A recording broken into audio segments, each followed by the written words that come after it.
This episode is brought to you by Anytime Fitness. We may talk a whole lot about sports, but when it comes to keeping fit ourselves, there's definitely room for improvement. I hit this point early July. I was just like, I am not in good enough shape. I started trying to walk at least 15,000 steps a day or hiking or just anything to keep my legs moving. Now it's the end of 2023. I feel great. I had a physical 3 weeks ago, and the guy was like, "You're doing great. You're doing better than you were 3 years ago." I felt great. Whatever your goals are, progress is possible thanks to Anytime Fitness. Get a personalized plan and support from an expert coach anytime, anywhere. Visit anytimefitness.com to try Anytime Fitness for free. Start to train for your life. Terms, conditions, and restrictions apply. See website for details. This episode is brought to you by Atlassian. Atlassian software like Jira, Confluence, and Trello help power global collaboration for all teams so they can accomplish everything that's impossible alone. Because individually we're great, but together we're so much better. Learn how to unleash the potential of your team at Atlassian.com. Atlassian.com. Atlassian. Tap the banner or visit this episode's page to learn more.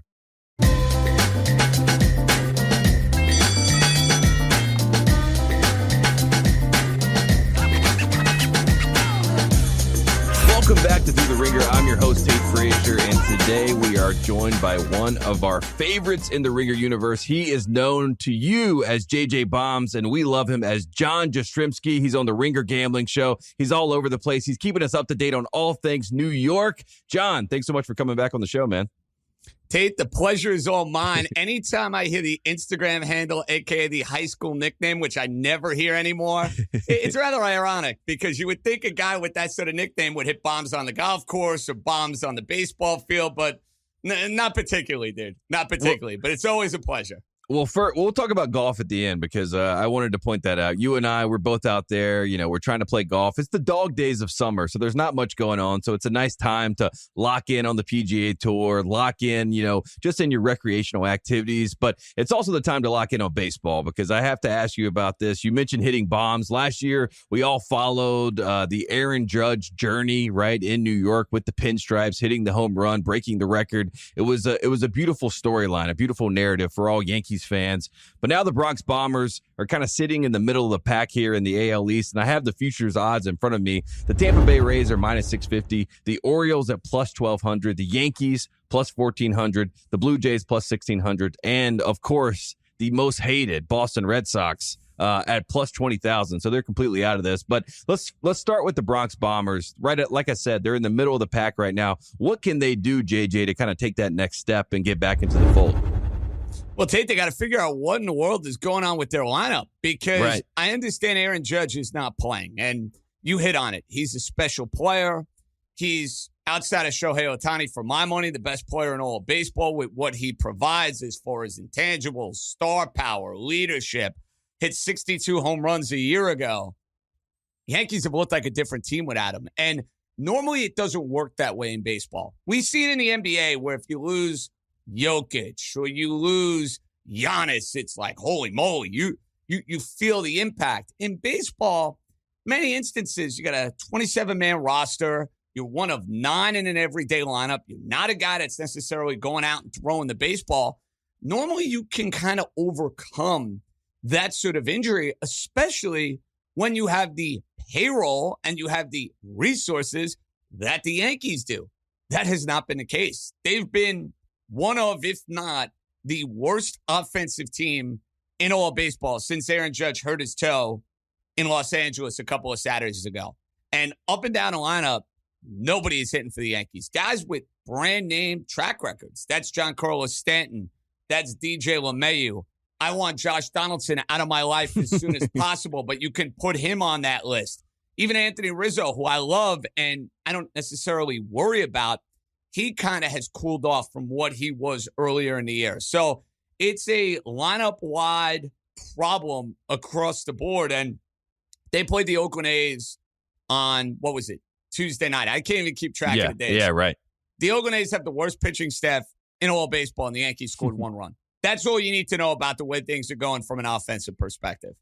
Yeah, and I saw in New York the other day, you were talking about the Aaron Judge injury. What is, for the people that didn't see this or didn't get the update, what is the timeline for Aaron Judge in getting back into the lineup and trying to turn things around for the Yankees? Tate, your guess is as good as mine. I don't know. And the Yankees don't seem to know. So they have been very vague in giving details when it comes to this injury. Hurt his foot in L.A. He's going to be out for a couple of days.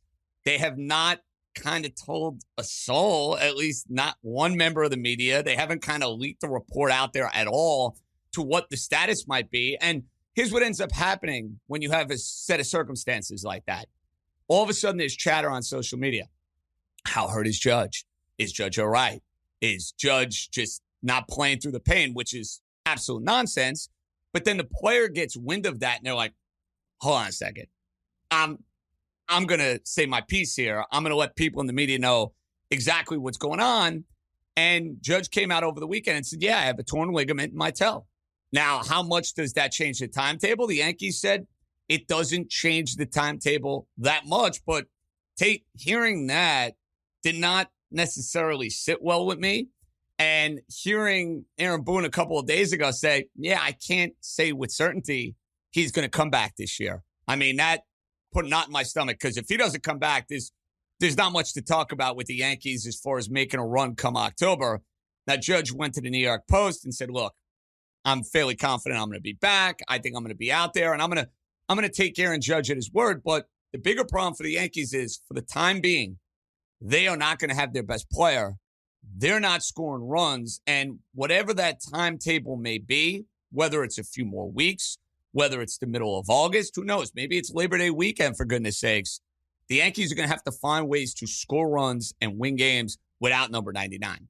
Yeah, and let's talk about Aaron Boone. You mentioned the manager there, because I think that is a fascinating conversation for Yankees fans and even for, even Celtics fans, right? 2008, 2009, that is an eternity when it comes to, being these championship level, franchises. So you look at 2009, yes, it was a great world championship run for the Yankees, but it feels like an eternity ago. And I feel like the finger pointing might start in the Bronx very soon. How long is the leash for someone like Aaron Boone? Obviously, he has his history with the Yankees, had his great moment in the playoffs. He's been a manager there for, quite a while at this point. But when do the Yankees fans officially, look around and say, hey, Aaron Boone, we blame you for this, and we want to go outside and figure out who our next manager is? Or are we far away from that situation right now? Well, because of what I've heard from ownership, it seems like Brian Cashman, the GM, and Aaron Boone, the manager, are very safe and secure within their jobs. I mean, that's what I heard Hal Steinbrenner say a week ago, Tate. Now, if they go and miss the postseason this year, is the conversation going to be different? I don't know. Look, Aaron Boone has been Yankee manager since 2018. And you got to understand something with the way the Yankees operate. A lot of these decisions are coming from the front office. That's just the way it is. They are not letting Aaron Boone cook as a manager the way you would let an old school manager cook 15, 20 years ago. Now, full disclosure, when they got embarrassed, 2 years ago in Boston, wild card, barely snuck into the playoffs, had a mediocre regular season, and his contract was up, I was of the mindset, all right, time to cut bait, time to go and get yourself a different manager. Well, the Yankees got embarrassed by the Red Sox, their arch rival. They lose a one-game playoff, and he got a 3-year or 4-year extension, whatever it was. So it seems like ownership is very comfortable with these guys running the show. But listen, I have my beef and I have my criticisms with Aaron Boone as a manager. I don't think he's one of the best managers in the game. And I think he kind of now gets this pass at times from the New York media, at times from people around the sport. Likeable guy, baseball family, worked at ESPN. Hey, the Yankees are winning 90 games every year. Oh, how bad of a job can he be doing? You watch the games day in and day out. There are so many things I can dissect. But their bigger problem, beyond Boone, Tate, is the way they're being run. And I was the biggest Brian Cashman fan for a long time. He's been a GM since 1998. Think about that for a minute. 1998 is a long, long time. 25 years. I mean, it's a lifetime ago. I was 10 years old when Brian Cashman took over as Yankees general manager. And the entire operation, to me, feels stale. It just feels stale. And I felt this way last year when they got swept by the Houston Astros. I most certainly feel it this year when I look at a team that's chasing the Tampa Bay Rays that, yeah, they'd be in the playoffs if the season were to end today, but they don't have the look and the feel of a championship team. So I have been advocating for, some new blood, some new faces within the organization. But the sense I get, that's not happening no matter what happens at the end of this year. That's pretty shocking stuff. And I remember last year, which also feels like an eternity ago, it was the Mets and the Yankees, who runs New York, who's going to go win the World Series, right? It was all this conversation during the regular season.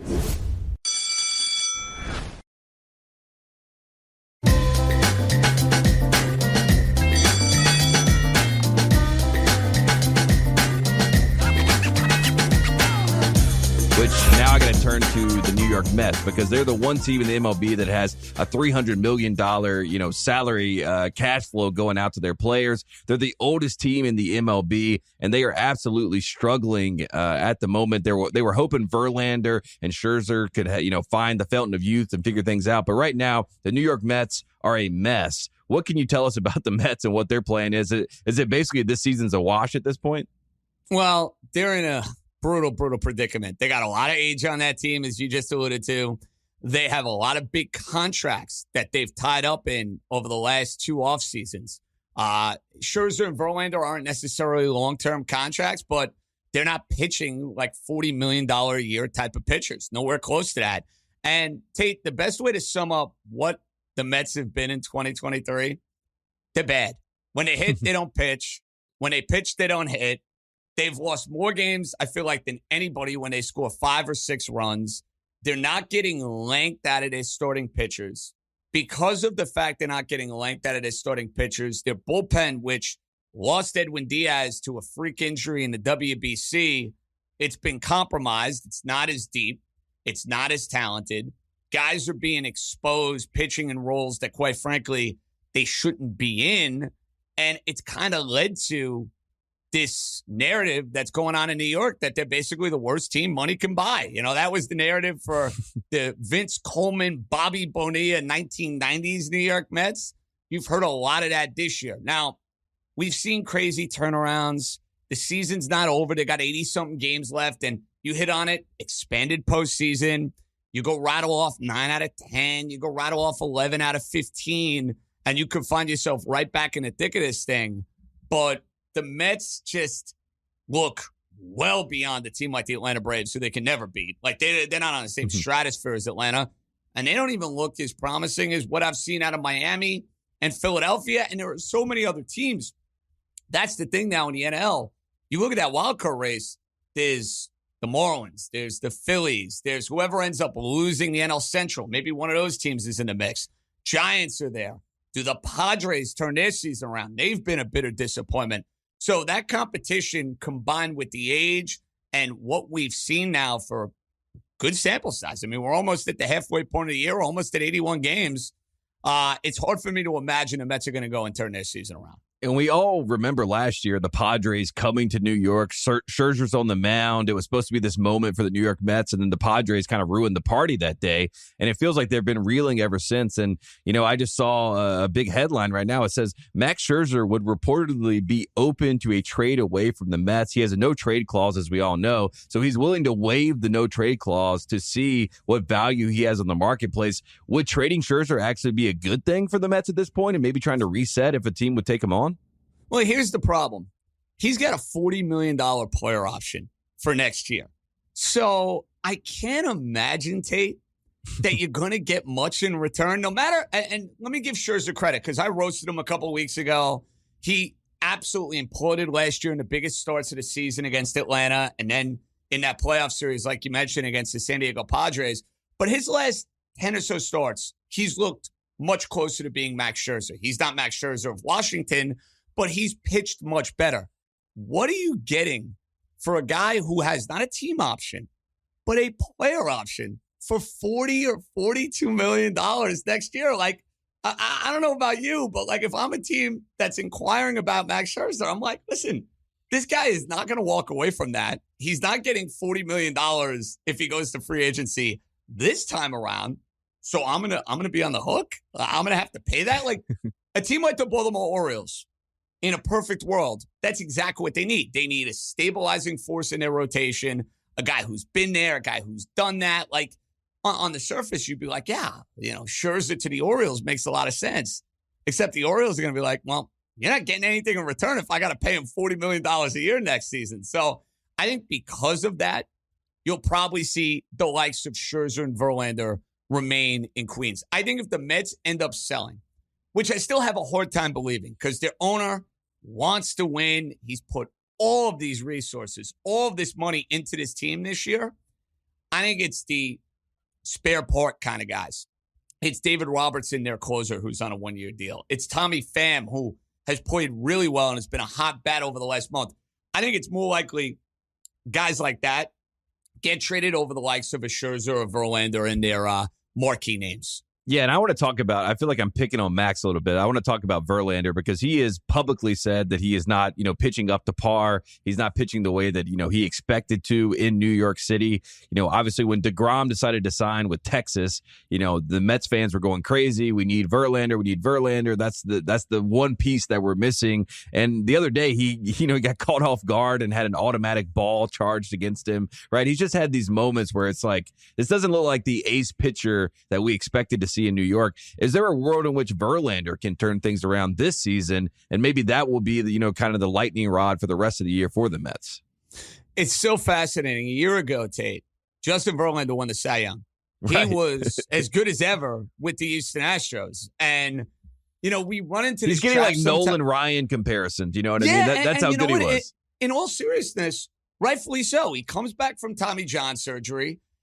Yes, they're giving him extra days of rest and whatnot, but it was like fine wine. It was like Justin Verlander is this guy who's pitching into his 40s and is still at the top of his craft and is still at the top of his game. But I think we know this, Tate, and basically every single sport, there are examples of no matter how good you might be, Father Time is undefeated.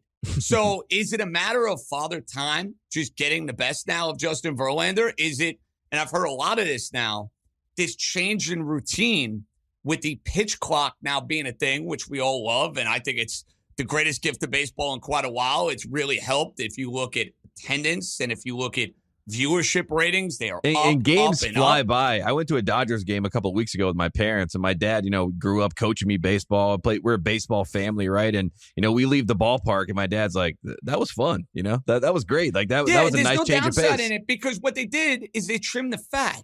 They didn't trim, Tate, any of the exciting elements that you see in a baseball game.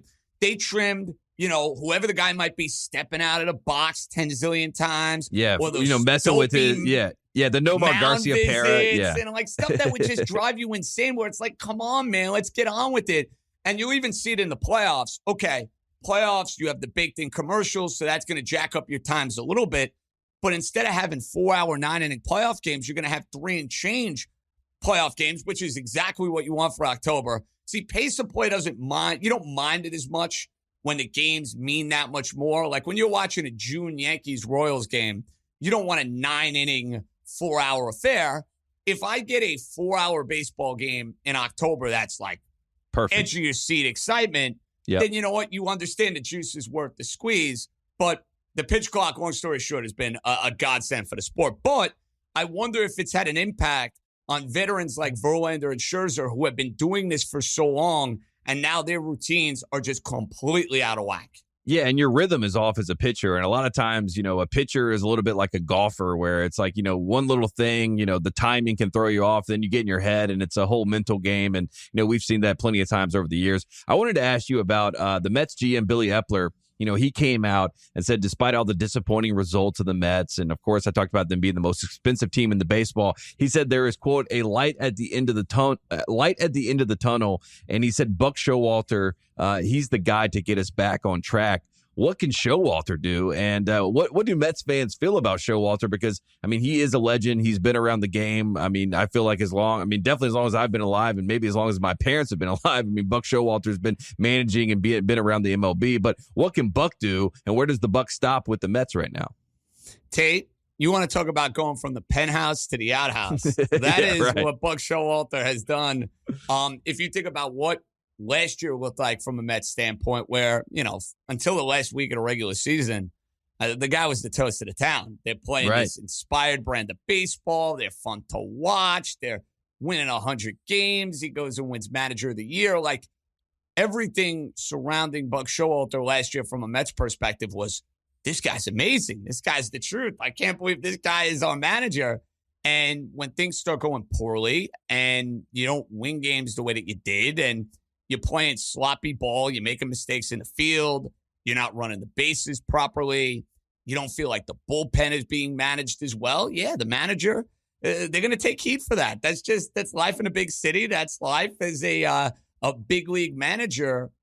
I think the question, though, surrounding their job status, nothing's happening in season. Nothing. They are going to keep they're not going to fire a GM midway through the year. It's just silly. Buck Showalter's managing this team, I think, throughout 162.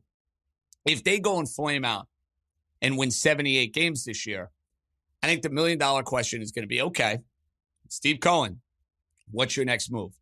Who is going to fall on the sword for this super expensive team falling flat on their face? And there have been rumblings. David Stearns, the old Brewers GM, he's a New York guy, grew up a Met fan. Maybe he's the guy that's going to become the czar. He's going to be the guy to come in and take over. And if that happens, what does that mean for Epler? What does that mean for Showalter? Who knows? But I think for those guys to really save face, for those guys to know without hesitation, hey, I'm going to be back next year, Mets got to go on a run and make the postseason. Simple as that. Absolutely. And Buck, I mean, I still believe in Buck Showalter, and maybe that's my own fault, but I still tend to think that he knows what's going on and what to do. So I believe in Buck.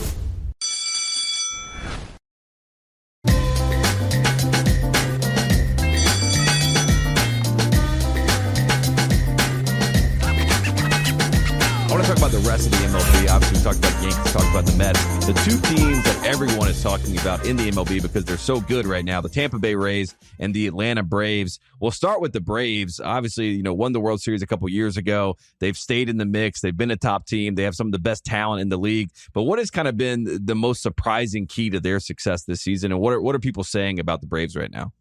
Well, Tate, for what it's worth, I think they're the best team in baseball. I know Tampa might have them from a record standpoint. To me, the Atlanta Braves are the best team in baseball. Listen, Acuna is going to jump off the page at you. He had a down season. He's unbelievable. I mean, the guy can do it, and he's fantastic to watch. It's the speed. It's the power. It's the energy that he plays the game with. And at times, I know his manager has gotten on him for not hustling, and he's benched him on a couple of different occasions.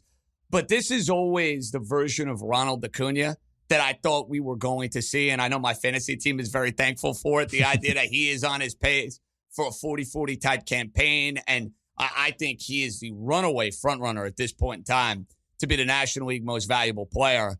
But I would say from a Braves standpoint, what has surprised me, how they've held it together from a pitching standpoint without Fried and without Kyle Wright. I mean, those are two big arms for the Atlanta Braves.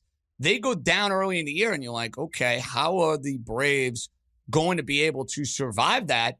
And here we are, Tate. It has not been an issue. It has not been a problem. And now it's kind of to the point where you can get those guys back because you have such a nice cushion within your division where you can kind of ease them back. There's not as much pressure about, hey, we got to get them back. We got to get them up to speed immediately whenever they're ready. You can kind of do that organically over the course of the season. So their pitching holding up the way that it has is probably my surprise, but their lineup is terrific.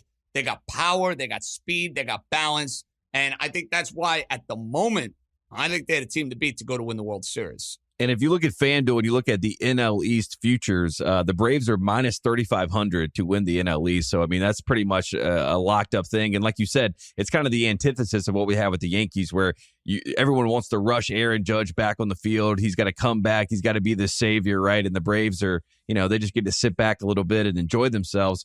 I want to stick in the NL because, I'm in Los Angeles. The Ringer, we're out here in Los Angeles. So a lot of people love the Dodgers out here. I think that's the most beloved team in the Los Angeles area. Everyone talks about the Dodgers. If you look at the NL West odds right now, the Dodgers are minus 220. Giants are right behind them at plus 420. Diamondbacks at plus 440. just talking about the Dodgers in general, is it too early to start worrying about the Dodgers? Because despite the fact that they're leading the division, they're expected to win the division, there is some reservations and some hesitations out here talking about the Dodgers. I totally get that. I don't think, Tate, they're as deep a team as they've been in years past. I think that's a fair critique to have on them, that they're a lot more top-heavy as a lineup where, you have Mookie Betts, who's a stud. You have Freddie Freeman, who's a stud. Will Smith, fantastic behind the plate. But the rest of the Dodger lineup, in years past, you're like, wow, 1 through 9, they're loaded. Now it feels like that bottom of the order, there are a lot more guys you can go and, dare I say, pitch to. I think a big key for them is how they approach the deadline. How aggressive are they going to be in trying to complement this team? We know they have their eye on the Shohei Ohtani sweepstakes that are going to be coming up in the offseason, and I don't think Shohei Ohtani is going anywhere because the Angels have not traded him already. They're in playoff conversation. I think kind of at this point in time, they're pot committed. For hella high water, they're going to try and make a case to keep Shohei Ohtani in the offseason. We'll see if that works out. But the Dodgers kind of were quiet. They didn't have that big splash in the offseason. They lost Corey Seager 2 years ago. They lost Trey Turner last year. So how do they approach the deadline, number one? Number two, what can Walker Buehler be coming back, if at all, from Tommy John surgery? Because we know what kind of pitcher he is when he's right. Is he going to be able to be that guy for the Dodgers where you can slot him into the rotation maybe in September, and maybe he can be a difference maker for them when they get into the postseason? I think those are questions that are kind of going to dictate where the Dodgers go this year. And for what it's worth, I do think there's value. I know we're on FanDuel TV. The Arizona Diamondbacks have an insane amount of young talent. Corbin Carroll. I love Zach Gallen. That's a team at plus 450. Might be worth a little bit of a sprinkle, maybe to go and win the NL West. Yeah, I love that. You mentioned Ohtani, so I want to talk about that because I have the American League MVP odds in front of me. Ohtani is minus 1450. Corey Seager's next up on the docket at plus 3500, and that's pretty much the only two guys that are in the race on the AL side. What can the Angels do? You mentioned that you expect him to stay there, but what can they do to make sure they secure Ohtani's services long term? I mean, and what kind of money are we talking about at this point? Pretty simple. They got to go. The Angels at the deadline to make the playoffs got to add a couple of pitchers. Their rotation is not good enough right now. They have a lineup that's competitive. They need to go and add themselves a starting pitcher. That's number one. As far as Ohtani, I mean, Tate, he's getting $500+ million this offseason. He might get more than that. So you got to foot the bill. That's basically as simple as that. Those just keep adding dollar signs to the checkbook because the Dodgers are going to be a big player. I think the San Francisco Giants are going to be a big player. We've seen the Padres spend a whole lot of stupid money. I think they'll be a player. I know Steve Cohen wants to be and has the resources to be the highest bidder. Shohei Ohtani, let's not forget, he had an opportunity to come to New York. The Yankees, before he signed with the Angels, they were ready to move everything for him to come. They thought it was a given. It was a lock. He was going to be a Yankee. And then basically said, I'm not interested in playing on the East Coast. So has that changed for Shohei Ohtani between the winter of 2017 and where we are right now? Not sure. So I think he stays on the West Coast, but it's going to cost a fortune. Yeah, and you think logistically coming from the West Coast to get back to Japan, you know what I mean? It's an easier flight. It's kind of like if you want to go to Europe, it's easier to live on the East Coast, right? I mean, these are just logistical things that come into play, which is, different than the baseball aspect of it. Looking at the National League, Acuna Jr., who we talked about with the Braves, he's minus 190 to be the NL League MVP. Freddie Freeman at plus 950. Mookie Betts plus 2,700. Is there any value at maybe taking a swing at someone in the NL? Because it seems like the AL is locked up there. Yeah, I kind of feel like the NL is as well, but there's always the question of injury. And that has been problematic for Ronald Acuna throughout his career. I mean, he had the torn ACL a couple of years ago. He's missed some time in the past. So I would say this. Always look for guys who are the 5-tool variety because voters have shown you over the last couple of years, it's not just about the offensive numbers, that they are weighing those defensive metrics. That's why, to me, a guy like Mookie Betts, if something were to happen to Ronald Acuna, and I'm not rooting for that, I hope he has a great year. I hope at this point he wins the MVP. You're just talking value here. Like if you're going to go for value, yes. Get the guy who plays unbelievable defense, gives you the speed, the whole deal. Betts to me from a value standpoint, I think is more of a worthwhile investment than a guy like Freddie Freeman, who, by the way, has won an MVP. And listen, I love Freddie. He's an amazing player. He's a future Hall of Famer.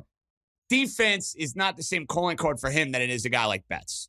Yeah, and Betts, for whatever reason, when you talk about a lot of times MVP awards, there's a little bit of narrative behind it, and it feels like Mookie Betts, the narrative could push him to the forefront. And, he's beloved by the kids. He's beloved by the league. He's, in Los Angeles, so he has the market. And, if he's going up against Freddie Freeman, it just feels like Mookie, for whatever reason, is kind of the de facto number one guy there. So I like the value there. I got the Cy Young odds in front of me, and, a lot of people think this might be a homer pick, and it might be because I covered him in college, but I'm a big Zach Gallen fan. Shout out to the North Carolina Tar Heels baseball program. But right now in the NL, he is the favorite at plus 180. Right behind him is Clayton Kershaw at plus 390. And then you have a precipitous drop-off there. But do you think even at plus value there, taking Gallen with what he's been able to do with Arizona, does that feel like maybe the best bet, even though he is the favorite?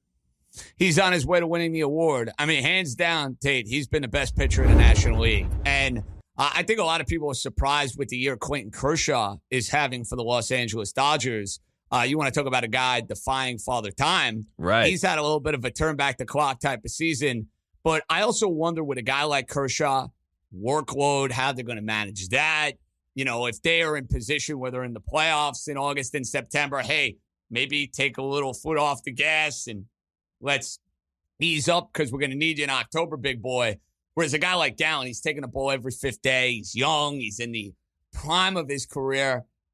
Listen, you never know with these injuries. That's the one thing with betting these awards. Like right now, if you have Zach Gallen from the beginning of the year to win the Cy Young, that was a great bet. You're not getting the number you got preseason that you're getting right now. But if he goes down with an injury, it kind of opens up that door for somebody else to win the award. But listen, I'm not betting against him at this point.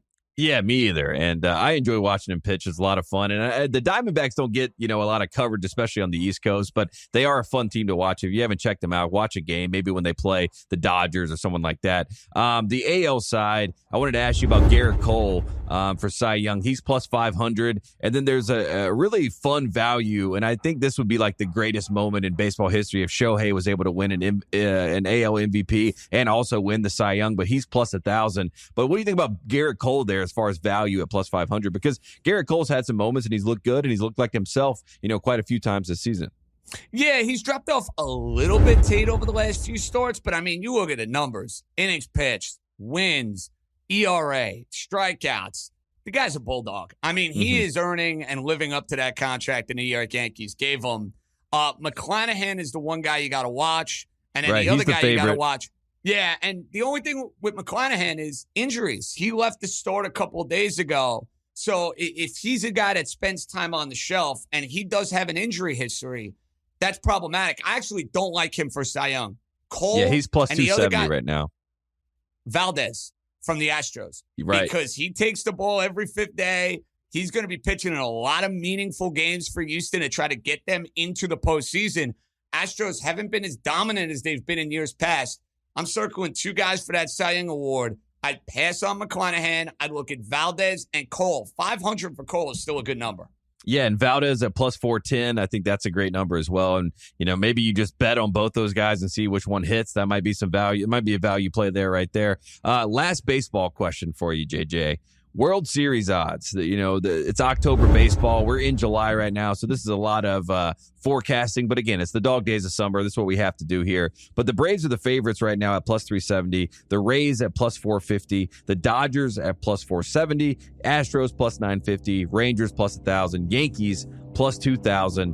JJ, I mean, is it worth just taking the Braves there? I mean, they are the favorites, but I kind of like that number at plus 370. Or is there another team in that group that you feel good about? I think the Braves are the best team. From a value standpoint, I think you're getting good value on the Houston Astros. I know how tough it is to repeat, but remember, they don't have Yordan Alvarez in the lineup. That's a team that has an insane amount of pedigree. And here's what we know about the American League at this point in time. Tampa, as good as they've been, that's not a team that's had great playoff success. The Texas Rangers are not going to have Jacob deGrom. And I saw them at Yankee Stadium this weekend. They don't have a bullpen that knocks your socks off. That scares me come playoff time. I think Texas can mash. Nathan Eovaldi's been great. I don't think they're a World Series team. So I think there's opportunity. 950 with a team like the Houston Astros, I'm intrigued. And I'll tell you another team to keep an eye on.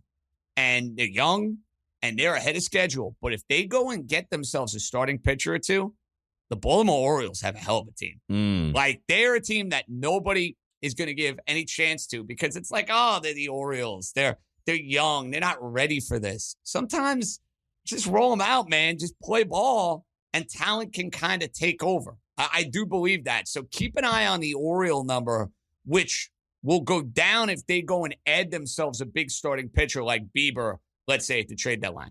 Yeah, I love that for Mallory Rubin. I know she'll be very excited to hear that the Orioles are in the mix there. And shout out to all the Baltimore people out there. They get Lamar the contract. Now they got the Orioles back in the fold. It's all good things for Baltimore.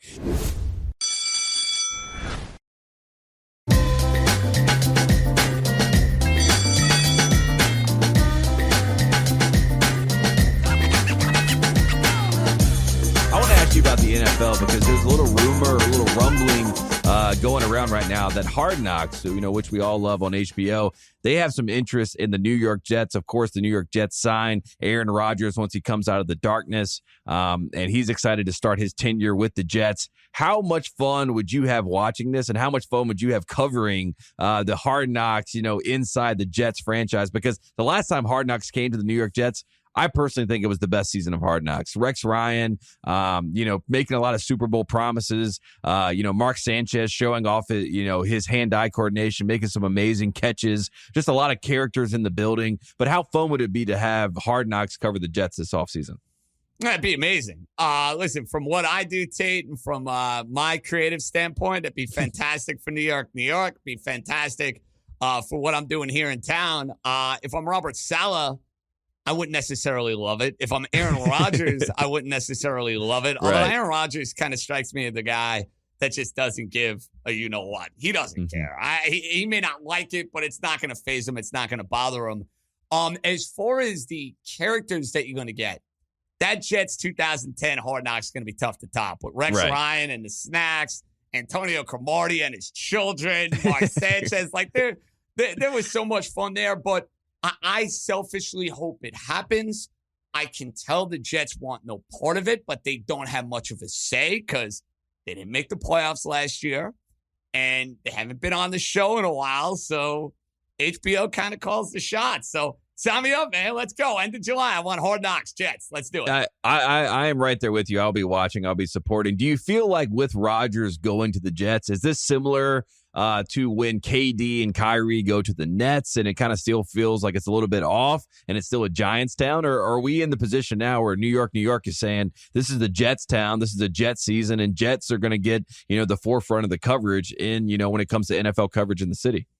So it's a different dynamic, Tate, because the Knicks are such a dominant force and the Nets they're new. Right? Mm-hmm. So, they don't... And they're New Jersey, really, at the end of the day, right? We still view them as New Jersey. They had no following in New Jersey. And even now moving to Brooklyn. Listen, I live in Brooklyn now. I'm a hop, skip, and a jump. I could be at the Barclays Center in about a 25-minute walk. You just don't have people oozing Nets basketball the way they do Knicks basketball. Why do I bring that up? That's not the case with the Jets and the Giants. Don't get me wrong. I think the Giants have been the far more successful franchise. They have far more of a glamorous history when you think about Parcells and Lawrence Taylor, and then, of course, Strahan and Eli Manning and the upset over the New England Belichick, Patriots. Right? Even the fact that Belichick came from the Giants. Belichick being on that staff. Yeah, the Giants have the pedigree. They're one of the most successful organizations in the entire history of the NFL. But the Jets, I think about my father, he was a child of Joe Willie Namath. And, the Jets have had periods here where they have had a lot of success. Not recently. They haven't been in the playoffs in over a decade. But I would say for both teams, this is probably, Tate, the most juiced up I think New York is going to be going into a football season for both franchises that we've had now in a long, long time. The Jets, because of what you just mentioned, you go and get Aaron Rodgers. star power quarterback. They're all in, loaded division, loaded conference. So, like, expectations are super high there. And then you throw in the Giants. Hey, the Giants last year exceeded expectations. They made the playoffs. They won a playoff game. So the down-and-out New York football franchises, that was the case. I mean, the last couple of years before 2022, we get to Halloween and the football season would be over. I mean, that's all there is to it. You'd have Jet and Giant fans looking at mock drafts over Thanksgiving dinner. There's a they start problem watching there. college football, right? Yeah. Yeah, they're more focused on what the quarterbacks are doing on Saturday as opposed to what their team is doing on Sunday. We're going to have a fun football season around here. Is it going to live up to the billing? Time will tell. Listen, the Jets have no picnic in that AFC. That is not a walk in the park. That's why I'm trying to temper expectations a little bit amongst the Jet people in my life where I'm like, listen, you could have a good year and still find yourself 10-7 playing Cincinnati or Kansas City wildcard weekend. Like, that's a distinct possibility in Jetland. And it feels like all the conversation is going to be about Aaron Rodgers and the Jets. That's why, that's kind of like the front of the New York Post, right? But then if you get to the back pages, I feel like a conversation will be about Saquon Barkley, trying to figure out what that looks like. I mean, is there any update there? Because as much as I love Brian Daboll, by the way, when I did GM Street with Michael Lombardi, Daboll was our guy. He would let us know what was happening around the league. So it's great to see him in, a head coaching position. I think he's the right guy for the job, the right fit. I think Daniel Jones, much maligned early in his career, but I think he's got it, figured out at some level. But now Saquon is the big question, right, with the Giants. And if they're able to shore that up, I feel like they're moving in the right direction and they could be a real contender in that division. Listen, Brian Daboll is, from a first-year coach standpoint, did as good a job as I've seen a first-year coach do in a long, long time, Tate. He had it together, That roster was not very talented. They didn't have a whole lot of weapons. And he got him to the playoffs. He got Daniel Jones to play the best football of his career. The Giants have themselves the right head coach. As far as Barkley's concerned, look, I think it's going to play out. This is not going to be Le'Veon Bell with the Pittsburgh Steelers where he holds out the year. Saquon wants the ball. The Giants clearly want him back. It's the posturing of the business that is the NFL where you've seen it. There has been a devaluation of the running back position. No matter who you are, you could nowadays you could be, you could have 2,000 yards like Chris Johnson did, and they're still going to say, well, we don't want to give you a 4-year, 5-year contract because that's just not the business of the running back position. And it may not be fair, and I personally don't think it is fair, but that's just kind of like you said, it is what it is. It has become the norm now. And if you're a GM, if you're a president, if you're an owner, if you give a running back one of those big deals, you're kind of like, people snicker about you, right? They start laughing like, what an idiot. And it isn't viewed in the same light that it once was. 100%. And listen, all you need to know is Daniel Jones and Saquon Barkley this weekend were working out together. So okay, good. I don't get the sense that there's like this friction and bad blood that Saquon now is going to take going into this year. I think he's going to play it out. I think he'll probably go a couple of days. And listen, if we get to the last week in training camp and Saquon Barkley's not there, then I'd be concerned. In July, I'm not particularly concerned.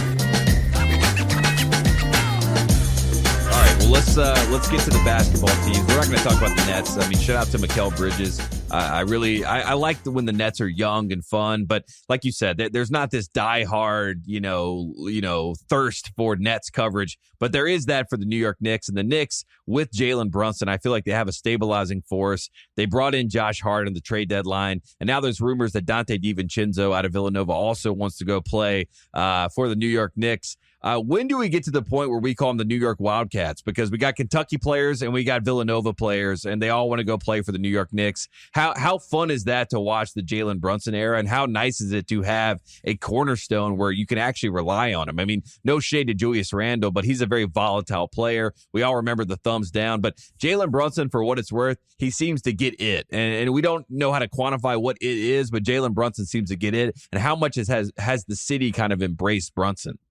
Tate, I'm a Syracuse guy.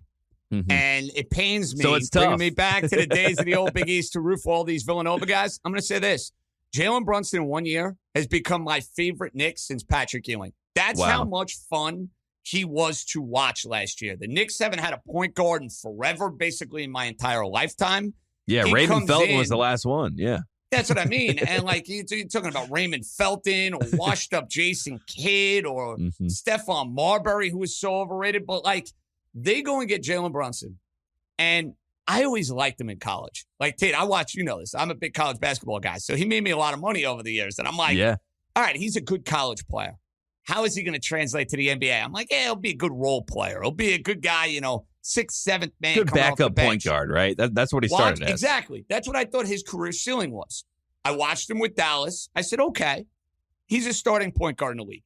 But he's better than that. Like watching him night in and night out, I gained such an appreciation for what he brings to the table. And yeah, you're so right. He has an it factor about him. He has intangibles oozing out of him that I look at Jalen Brunson and I say, this is someone that I can clearly build around. Yes. I don't know if Jalen Brunson necessarily is going to be the number one on a championship team, but there's no doubt he's a winning player. He is a part of the solution for what you're looking to do. So that's great that you have that out of the way. DiVincenzo fits the Knicks really well. They need a guy who can shoot the ball, two-way type of player. I know his defense is not going to knock your socks off, but he had to defend a little bit going back to his days with Milwaukee and the Golden State Warriors, where it's at least he's not coming from a team that's winning 20 or 25 games. I was going to say, two championship franchises coming from a championship college program. I mean, the guy's a winner. I mean, that's literally the definition. So bringing him into the building with Brunson, who's a winner. And I think, Tibbs, people have talked about Tibbs, but Tibbs really is a great coach, in my opinion. And, you can go back and forth about adjustments in the playoffs and things like that. But what Tibbs was able to do with having Derrick Rose there, I felt like Derrick kind of walked so that Jalen Brunson could fly, if that makes any sense. So it was started with Derrick, and then now Tibbs can trust in Jalen Brunson. I think Derrick did a great job kind of mentoring, Jalen early on. And now you have a winning culture that is being cultivated in New York. And how do you win in New York? You win with multiple stars. Now that you have Jalen Brunson, now that you have a max contract you could potentially flip, you can, start, fantasizing about what disgruntled star in the league wants to come play for the Knicks. Can we figure it out? Is it Joel Embiid? Is it Giannis Antetokounmpo? Like who will it be? And having someone like Brunson already there kind of lets you, it lends itself to a potential where you can actually bring in a mega, big star in the NBA, which hasn't been that way in a long time since Carmelo and Amari and all those guys were trying to come in 2010. Well, that's the thing, Tate. Whoever that guy might be, I want him playing with Jalen Brunson. Mm-hmm. That's the key. Like Jalen Brunson is a part of what they're looking to do. I think they're in a weird position, though, this offseason because after watching the playoffs, I'm like, listen, if I could move Julius Randle, I would move Julius Randle. The issue is his contract is ginormous. You're not going to get back equal value, and you're not going to just trade Julius Randle for the nothing. sake of trading Julius Randle. Yeah, like I don't look at it and say, wow, go get Karl Anthony Towns. Like that's no. That's a hard pass as far as I'm concerned. So it might be another year for them where they kind of got to bide their time, see how the NBA market is going to play out. Because you look at the guys who are out there this summer, they're not going to be in on Damian Lillard. That doesn't make a lot of sense. They don't need Damian Lillard and Jalen Brunson in the same backcourt. The Nets need Damian Lillard more than the Knicks do. Yes. I agree. And listen, he's going to end up, I think, in Miami, and he's going to be a star in Miami with Heat culture and Spoelstra and Jimmy Butler, and they could go make a run at another NBA championship. But I think they got to continue to be patient, build that winning culture that you're talking about with Brunson, doing it the right way. I think Thibodeau deserves a lot of credit. Listen, he took a lot of heat for losing this series to Miami. Let's call it like it is. Miami was a much better team than the Knicks. I mean, absolutely. They had so many different ways to beat you.